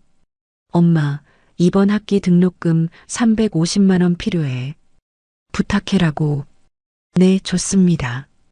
이런 것들이 다 증거가 됩니다. 며칠 후 재판 날짜가 잡혔습니다. 한 달 후였습니다. 말순 씨는 그 한 달 동안 거의 잠을 이루지 못했습니다. 매일 밤 재판에서 무슨 말을 할지, 어떻게 대응할지 고민했습니다. 동네 친구들은 여전히 말순 씨를 설득하려 했습니다. 말순아, 아직도 마음 안 바뀌었어? 응, 끝까지 갈 거야. 에휴, 정말 고집이 세네. 나중에 후회하지 마. 후회 안 해. 이미 충분히 후회했어. 그 애들한테 더 잘해주지 못한 거. 경숙이가 한숨을 쉬었습니다. 말순아, 넌 정말 잘해주지 못한 게 아니라 너무 잘해준 거야. 그게 문제야. 그래. 그래서 이제 대가를 받는 거야. 재판 전날 밤 말순 씨는 거울 앞에 섰습니다. 주름진 얼굴, 흰 머리카락. 평생의 고생이 얼굴에 그대로 새겨져 있었습니다. 내일이면 결판이 나겠지. 법이 내 편을 들어줄까 아니면. 말순 씨는 그날 밤도 거의 잠을 자지 못했습니다. 재판 당일, 말순 씨는 검정색 정장을 입고 법원으로 향했습니다. 변호사가 준비해준 옷이었습니다. 법정에서는 단정한 모습이 중요합니다라고 조언했었죠. 법정 앞에 도착하자 진우와 다은이 이미 와 있었습니다. 둘 다 어두운 표정이었습니다. 진우는 말순 씨를 보자 다가오려 했지만 다은이 팔을 잡아 말렸습니다. 시간 됐습니다. 들어가시죠. 변호사의 말에 말순 씨는 법정 안으로 들어갔습니다. 생전 처음 들어가 보는 법정.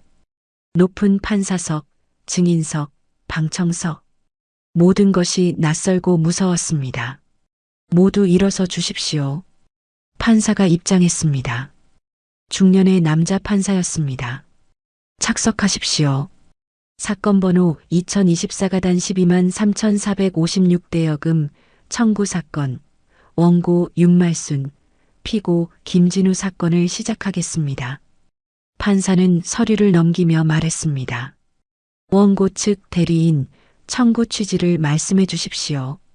말순 씨의 변호사가 일어서서 또박또박 말했습니다. 원고는 피고에게 2005년부터 2024년까지 총 3억 3,600만 원을 대여하였으며 이에 대한 반환을 청구합니다. 구체적 내역은 다음과 같습니다. 변호사는 준비한 자료를 제시했습니다. 대학 등록금 3,800만 원, 취업 준비 비용 1,200만 원, 결혼 자금 8,500만 원, 신혼집, 전세, 지원금 1억 2천만 원, 차량 구입비 2,700만 원, 생활비 지원 10년치 6,400만 원입니다. 판사가 물었습니다. 차용증이나 계약서는 있습니까? 없습니다. 하지만 은행 송금 기록, 문자 메시지, 증인 진술 등으로 대여 사실을 입증할 수 있습니다. 피고 측 변호사가 일어섰습니다. 재판장님, 이는 명백한 증여입니다. 부모가 자식에게 주는 돈은 통상 증여로 간주되며 아무런 계약서 없이 20년 후에 갑자기 돌려달라는 것은 신의 측에 반합니다. 원고 측 대리인 반박하십시오. 재판장님, 증여가 아닌 조건부 대여였음을 입증할 수 있습니다. 원고는 피고가 자신을 부양하고 모실 것이라는 암묵적 조건 하에 돈을 지원했습니다. 하지만 피고는 결혼 후 원고를 방치하고 연락조차 받지 않았습니다. 판사가 진우를 보며 물었습니다. 피고, 어머니와 자주 연락하셨습니까? 진우가 일어서서 떨리는 목소리로 말했습니다. 저는 바빠서. 바쁘다는 게 얼마나 바쁜 겁니까? 한 달에 몇 번이나 연락했습니까? 한 달에 한두 번? 한두 번이요? 어머니께서는 매주 연락하셨다고 하던데. 진우는 고개를 숙였습니다. 저희가 좀 소홀했던 건 사실입니다. 판사가 다은을 보며 물었습니다. 피고의 배우자분이시죠? 시어머니와의 관계는 어땠습니까? 다은이 일어섰습니다. 저는 어머님을 존중했습니다. 존중했다고요? 그렇다면 왜 어머니의 전화를 받지 않으셨습니까? 바빠서 받지 못한 경우가 있었습니다. 판사가 서류를 보며 말했습니다. 여기 통화 기록을 보니 원고께서 한 달에 평균 15통의 전화를 거셨는데 피고, 배우자가 받은 건 단 한 통도 없네요. 이게 바빠서 못 받은 겁니까? 다은의 얼굴이 하얗게 질렸습니다. 저는 증거 자료를 보니 심지어 거절 버튼을 누른 기록도 있습니다. 이것도 바빠서 그런 겁니까? 다은은 대답하지 못했습니다. 판사가 말순 씨를 보며 말했습니다. 원고, 피고에게 돈을 줄 때 어떤 생각이었습니까? 말순 씨가 일어섰습니다. 손이 떨렸지만 목소리만큼은 또렷했습니다. 저는 제 아들이 잘 되길 바랐습니다. 아빠 없이 키우느라 미안한 마음도 있었고, 그래서 제가 할 수 있는 건 다 해주고 싶었습니다. 그렇다면 돌려받을 생각은 없으셨습니까? 그때는 없었습니다. 제 아들이 잘 살고 저를 잊지 않고 가끔 얼굴 보여주고 그렇게만 해주면 됐습니다. 하지만 그렇게 되지 않았군요. 말순 씨의 눈에서 눈물이 흘렀습니다. 네. 결혼하고 나서 제 아들은 제 아들이 아니게 됐습니다. 전화도 안 받고 만나지도 않고 생일도 잊어버리고. 말순 씨는 더 이상 말을 잇지 못하고 흐느꼈습니다. 판사가 진우를 보며 물었습니다. 피고 어머니 생신을 챙겼습니까? 진우는 대답하지 못했습니다. 대답하십시오. 못 챙겼습니다. 왜입니까? 회사 회식이 있어서. 판사가 한숨을 쉬었습니다. 회사 회식이 어머니 생신보다 중요했습니까? 진우는 고개를 들지 못했습니다. 판사가 계속해서 물었습니다. 피고는 어머니께서 병원에 다니신다는 걸 알고 있었습니까? 진우가 고개를 들었습니다. 병원이요? 원고는 스트레스성 고혈압과 불면증으로 병원 치료를 받고 계십니다. 이것도 몰랐습니까? 저는 몰랐습니다. 왜 몰랐습니까? 엄마가 말씀 안 하셨습니다. 말씀 안 하신 게 아니라 연락이 안 됐던 거 아닙니까? 진우는 아무 말도 하지 못했습니다. 판사가 다시 말순 씨를 보며 물었습니다. 원고, 정말로 전액 반환을 원하십니까? 일부라도 용서할 의향은 없으십니까? 말순 씨는 잠시 망설였습니다. 법정 안의 모든 시선이 자신에게 집중됐습니다. 진우는 눈물을 흘리며 자신을 바라보고 있었습니다. 하지만 말순 씨는 고개를 저었습니다. 없습니다. 제가 평생 모은 돈이고 평생의 희생입니다. 한 푼도 빠짐없이 받고 싶습니다. 그렇게 하시면 피고의 생활이 파탄날 수 있습니다. 그래도 괜찮습니까? 제 인생이 이미 파탄났습니다. 판사는 한참 동안 말이 없었습니다. 그리고 서류를 정리하며 말했습니다. 양측의 주장을 들었습니다. 이 사건은 법적으로도 복잡하고 정서적으로도 민감한 사안입니다. 판결문은 2주 후에 선고하겠습니다. 망치 소리가 울렸습니다. 재판이 끝났습니다. 법정을 나오는 길 진우가 말순 씨를 붙잡았습니다. 엄마, 제발 마지막으로 부탁할게. 말순 씨는 진우의 손을 뿌리쳤습니다. 더 이상 할 말 없어. 엄마, 나 정말 잘못했어. 다시는 그러지 않을게. 제발 소송 취하해줘. 이미 늦었어. 엄마. 말순 씨는 돌아서서 걸어갔습니다. 뒤에서 진우가 무릎을 꿇는 소리가 들렸습니다. 엄마, 제발. 나 정말 죽을 것 같아. 하지만 말순 씨는 돌아보지 않았습니다. 한 발 한 발 걸어 나갔습니다. 2주는 길고도 짧게 지나갔습니다. 그동안 진우는 매일 문자를 보냈습니다. 엄마, 제발 용서해줘. 엄마, 나 정말 반성하고 있어. 엄마, 소송만 취하해주면 평생 효도할게. 하지만 말순 씨는 단 한 번도 답장하지 않았습니다. 모든 문자를 읽고 삭제했습니다. 판결 선고일. 말순 씨는 다시 법정에 섰습니다. 진우와 다은도 와 있었습니다. 둘 다 초췌한 모습이었습니다. 모두 일어서 주십시오. 판사가 입장했습니다. 착석하십시오. 사건 번호 2024가단 123,456대여금 청구 사건의 판결을 선고하겠습니다. 법정 안이 조용해졌습니다. 말순 씨의 심장이 빠르게 뛰었습니다. 주문. 피고는 원고에게 2억 8천만 원 및 이에 대한 지연 손해금을 지급하라. 말순 씨는 숨을 크게 들이쉬었습니다. 전액은 아니지만 대부분을 인정받은 것입니다. 판사가 판결 이유를 설명했습니다. 본 법원은 원고가 피고에게 지원한 금액 중 대학 등록금과 초기 생활비 일부는 부모의 당연한 부양 의무로 보아 증여로 판단하였으나 결혼자금, 전세 지원금, 차량 구입비 등은 조건부 대여로 판단합니다. 특히 피고가 결혼 후 원고를 방치하고 연락을 끊고 생신도 챙기지 않은 점 등을 고려할 때 원고와 피고 간의 암묵적 조건이 위반되었다고 봅니다. 따라서 피고는 원고에게 2억 8천만 원을 반환할 의무가 있으며 월 200만 원씩 120개월간 분할 상환하도록 명합니다. 진우가 바닥에 주저앉았습니다. 다은은 창백한 얼굴로 서 있었습니다. 판사가 마지막으로 말했습니다. 부디 양측 모두 이번 사건을 계기로 관계 회복을 위해 노력하시기 바랍니다. 망치 소리가 울렸습니다. 판결이 확정됐습니다.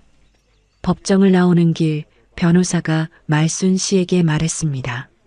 어머님, 좋은 결과입니다. 전액은 아니지만 대부분 인정받으셨어요. 네, 감사합니다. 앞으로 피고 측에서 매달 200만 원씩 입금할 겁니다. 만약 지연되면 바로 연락 주세요. 말순 씨는 고개를 끄덕였습니다. 밖으로 나오자 진우와 다은이 기다리고 있었습니다. 진우는 눈이 퉁퉁 부어 있었습니다. 엄마. 진우가 다가왔지만 말순 씨는 손을 들어 제지했습니다. 더 이상 할 말 없어. 판결대로 돈만 갚으면 돼. 엄마, 정말 이렇게 끝낼 거야? 우리 모자 사이가? 이미 끝났어. 너희가 끝낸 거야. 다은이 끼어들었습니다. 어머님, 어머님도 너무하신 거 아니에요? 이렇게까지 하실 필요가 있었어요? 말순 씨는 다은을 빤히 쳐다봤습니다. 필요 있었어. 너희한테 더 이상 당하고 싶지 않았으니까. 우리가 언제 어머님을 괴롭혔어요? 매일 매순간 괴롭혔어. 무시하고 무례하게 대하고 없는 사람 취급하면서. 다은은 더 이상 말하지 못했습니다. 진우가 마지막으로 물었습니다. 엄마, 그럼 우리 다시는 못 보는 거야? 말순 씨는 잠시 망설였습니다. 그리고 답했습니다. 돈 다 갚고 나서 얘기하자. 그때까지는 연락하지 마. 10년이야, 엄마. 10년 동안 못 보는 거야? 10년이 길어? 나는 평생 너 키우느라 살았는데. 말순 씨는 돌아섰습니다. 더 이상 미련은 없었습니다. 엄마. 진우의 외침이 들렸지만 말순 씨는 걷기를 멈추지 않았습니다. 집으로 돌아오는 길 말순 씨는 이상하게도 눈물이 나지 않았습니다. 오히려 마음이 가벼웠습니다. 평생 짊어지고 있던 짐을 내려놓은 기분이었습니다. 집에 도착해서 말순 씨는 그 노트를 마지막으로 펼쳐봤습니다. 3억 3,600만 원이 적힌 그 노트. 이제 2억 8천만 원으로 정리됐습니다. 말순 씨는 노트에 판결문 날짜를 적었습니다. 그리고 마지막 줄에 썼습니다. 2024년 12월 15일. 법원 판결. 2억 8천만 원 인정. 이것으로 모든 것이 끝났다. 노트를 덮고 서랍 깊숙이 넣었습니다. 이제 더 이상 꺼내볼 일은 없을 것입니다. 며칠 후 첫 번째 입금이 들어왔습니다. 정확히 200만 원. 진우가 판결대로 송금한 것입니다. 말순 씨는 통장을 보며 생각했습니다. 앞으로 120개월, 10년 동안 이렇게 돈이 들어오겠지. 그리고 그것으로 끝이야. 매달 입금 알림이 올 때마다 말순 씨는 묘한 기분을 느꼈습니다. 뿌듯함도 있었고 씁쓸함도 있었습니다. 하지만 후회는 없었습니다. 6개월이 지났습니다. 진우에게서는 단 한 번의 연락도 오지 않았습니다. 말순 씨도 연락하지 않았습니다. 둘 사이에는 이제 오직 은행 송금 기록만 오갈 뿐이었습니다. 어느 날 경숙이가 찾아왔습니다. 말순아, 요즘 어떻게 지내? 그냥 그렇게 지내지. 진우랑은 연락 안 해? 응. 판결 후로 한 번도 안 했어. 경숙이가 한숨을 쉬었습니다. 너 후회 안 해?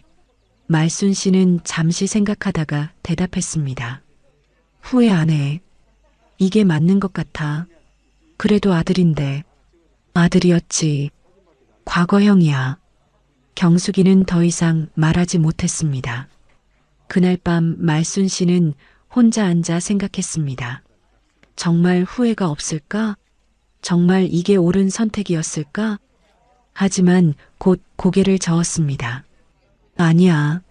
나는 잘못 안 했어. 당당해. 창밖을 보니 별이 반짝이고 있었습니다.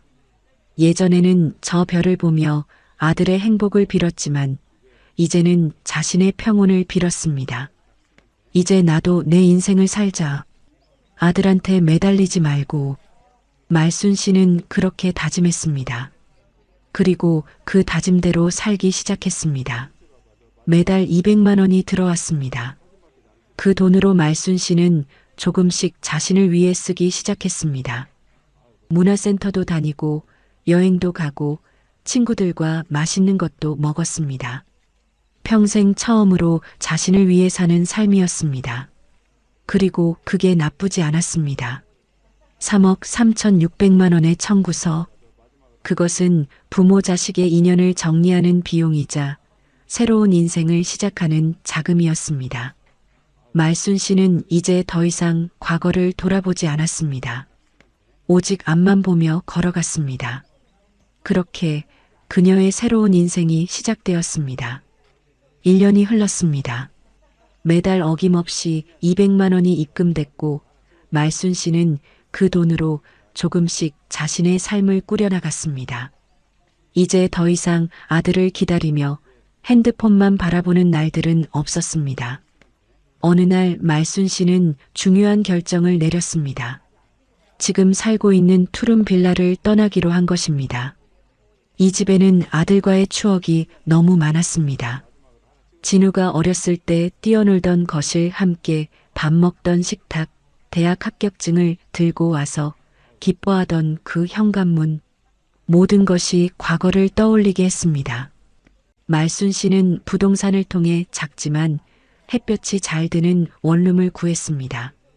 전세금도 적당했고 무엇보다 새로운 곳이었습니다. 과거의 기억이 없는 곳. 이사날 경숙이가 도와주러 왔습니다.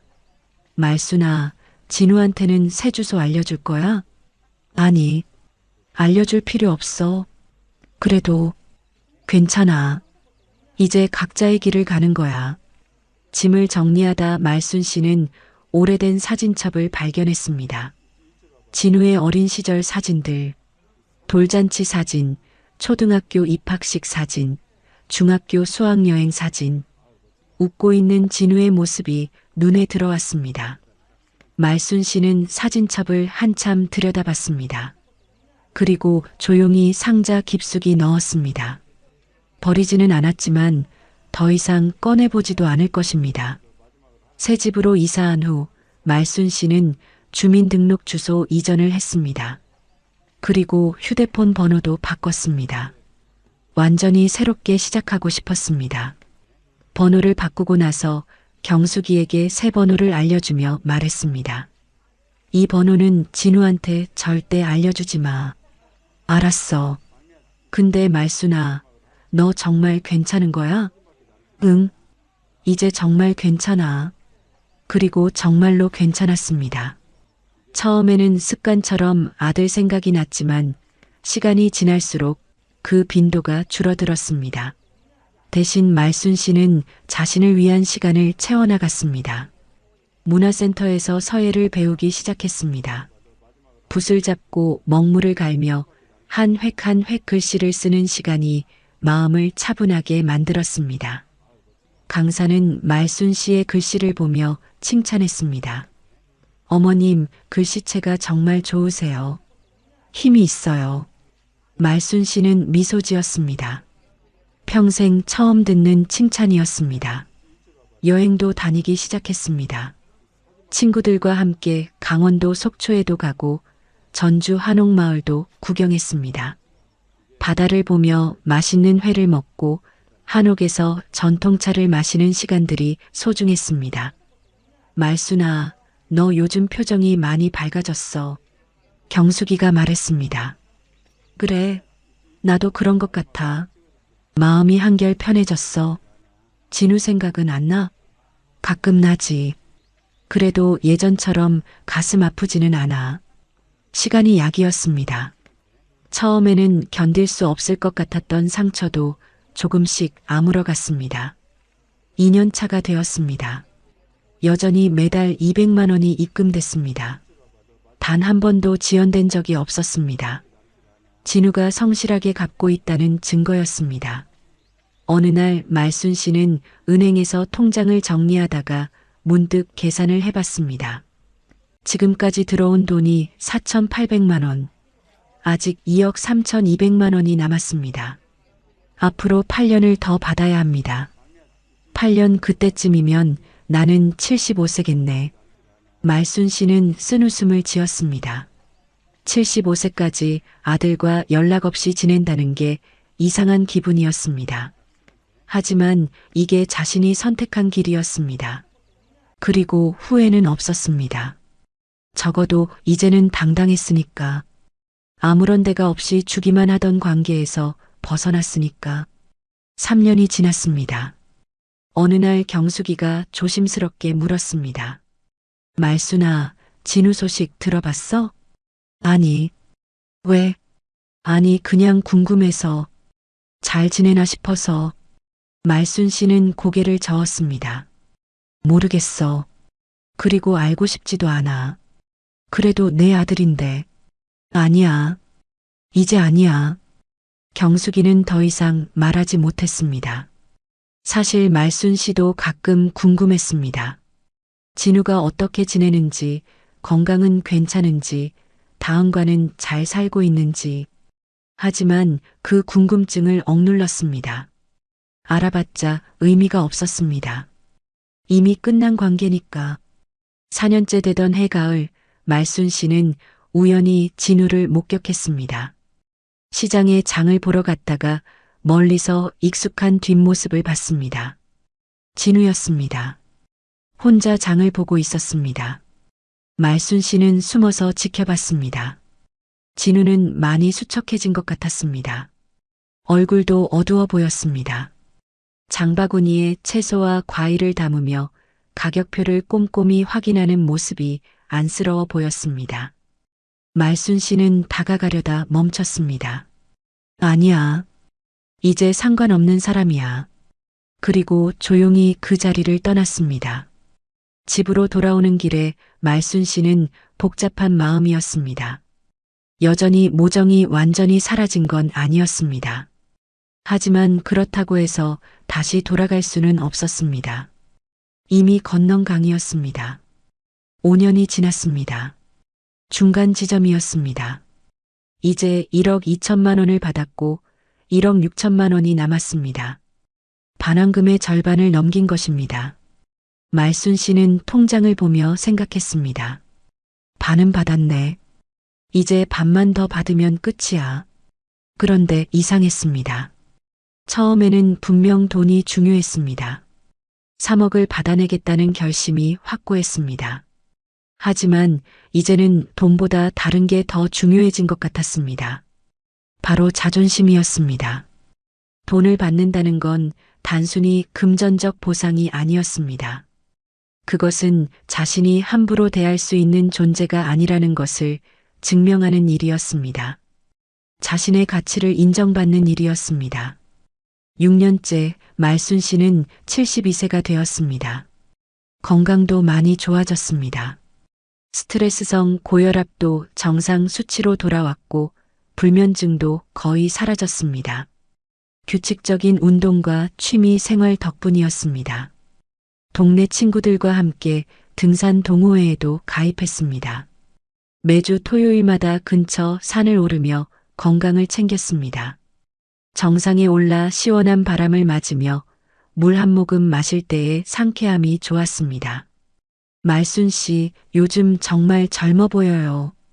동호회 사람들이 말했습니다. 그래요? 고맙습니다. 말순 씨는 웃었습니다. 정말로 젊어진 기분이었습니다. 아들에게 매달리며 눈치 보던 그 시절보다 지금이 훨씬 더 행복했습니다. 7년째 되던 해, 설날이 다가왔습니다. 예전 같으면 아들이 올까 말까 전전긍긍하며 음식을 준비했을 텐데 이제는 그런 고민이 없었습니다. 말순 씨는 친구들을 집으로 초대했습니다. 경숙이를 비롯한 3명의 친구들이 왔습니다. 함께 떡국을 끓여 먹고 화투도 치고 수다도 떨었습니다. 말순아, 너 정말 많이 변했어. 경숙이가 말했습니다. 어떻게? 예전에는 항상 우울해 보였는데 지금은 밝아. 웃는 모습도 많고. 그래, 나도 그런 것 같아. 마음이 편해져서 그런가 봐. 진우는 정말 연락 안 해? 응. 7년 동안 단 한 번도. 친구들은 안타까운 표정을 지었습니다. 그래도 아들인데 섭섭하지 않아? 말순 씨는 잠시 생각하다가 답했습니다. 처음에는 섭섭했지. 근데 이제는 아니야. 이게 우리의 관계였던 거야. 돈으로만 연결된. 그래도 10년 다 차면 어떻게 할 거야? 모르겠어. 그때 가봐야지. 사실 말순 씨도 궁금했습니다. 10년이 지나고 돈을 다 갚으면 진우가 연락을 할까? 아니면 그냥 그대로 끝일까? 하지만 그건 나중 일이었습니다. 지금은 현재를 사는 것이 중요했습니다. 8년째, 9년째가 지나갔습니다. 어느덧 말순 씨는 74세가 되었습니다. 여전히 건강했고 여전히 활발했습니다. 서예 실력도 많이 늘어서 문화센터에서 전시회도 열었습니다. 전시회에 온 사람들이 말순 씨의 작품을 보며 감탄했습니다. 와, 이 글씨 정말 힘이 있네요. 어떻게 이렇게 잘 쓰세요? 말순 씨는 자랑스러웠습니다. 평생 처음으로 자신의 능력을 인정받는 기분이었습니다. 그리고 드디어 10년째가 되었습니다.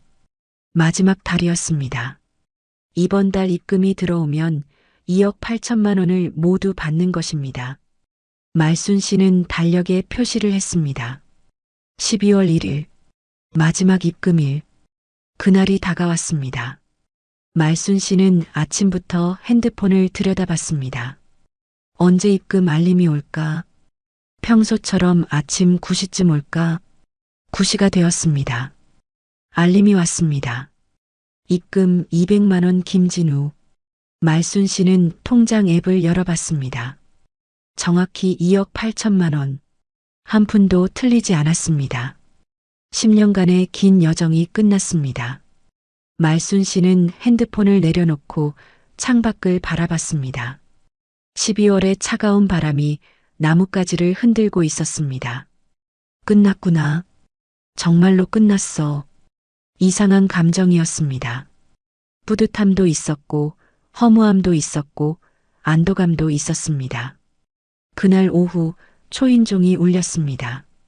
말순 씨는 인터폰 화면을 봤습니다. 진우였습니다. 10년 만에 처음 보는 아들의 얼굴이었습니다.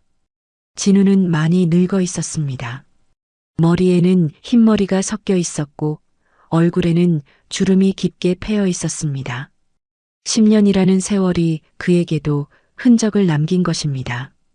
말순 씨는 한참을 망설이다가 인터폰 버튼을 눌렀습니다. 무슨 일이야? 엄마 나야. 진우. 알아. 무슨 일로 왔어? 엄마, 오늘 마지막 입금했어. 알아. 확인했어. 그래서 인사하러 왔어. 말순 씨는 잠시 침묵했습니다. 그리고 물었습니다. 그게 다야? 엄마 문 좀 열어줘.